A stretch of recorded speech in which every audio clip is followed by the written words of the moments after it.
Years ago, this had to be back in the early 2000s. So me, Odell Dickerson, with New Psalmist, who serves as the number 2 for Bishop Walter Thomas.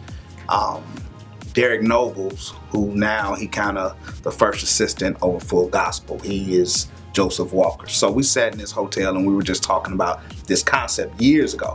And one of the things that we were talking about was the need of having a network or some type of something for individuals who got into these roles like us, like needing support, needing encouragement, needing training, needing these types of things. And one of the things that we talked about was all of our hearts were like, we were sad to see great number 2s jump out of it to become a 1, and they became average.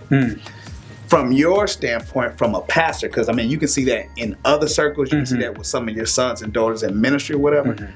What have you seen in that where you say like, wow, this person was a great assistant, a great associate pastor, a great COO or whatever, but because of different reasons, ambition, pressure, spouse, boredom or whatever, they jumped out and became a senior leader somewhere, and then you just never hear about them.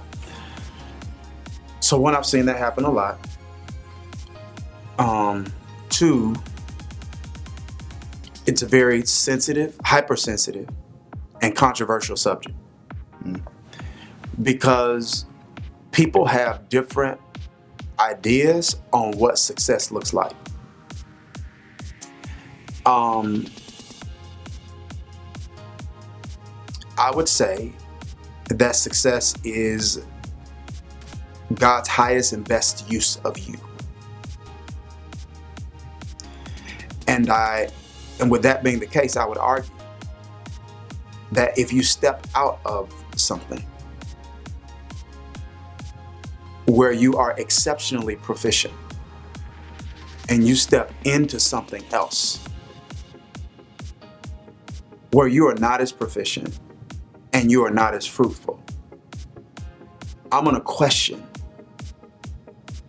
very unapologetically whether or not God led you to do that. And I know that's controversial for some people. I've thought about this for some time, and obviously you and I have talked about it.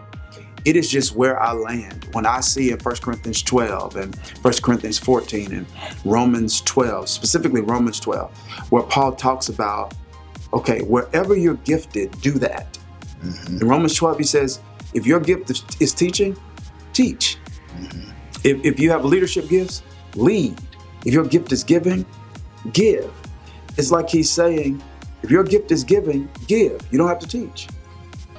You know? Right. And so I think, I really do. I really feel like God will never call us away from where we are anointed the most. And I feel like very often, some of the variables that you mentioned contribute to people doing it. Offense. People don't talk a lot about this. Boredom. I think sometimes we think monotony can't be God. You know? And I think sometimes when things are feeling monotonous and you're bored, it doesn't mean that you should stop doing what you're doing. Sometimes it means you should be doing more than what you're doing. And doing what you're doing in a different way, right? So it's like, so if someone's a number 2 and they want to step out into the role of a senior pastor and they don't have really senior pastor leadership gifts, they don't have teaching gifts, they're not a builder, they're not a gatherer, they're not a developer, right? Because it's one thing to manage what someone else has built. It's another thing to be able to build that yourself.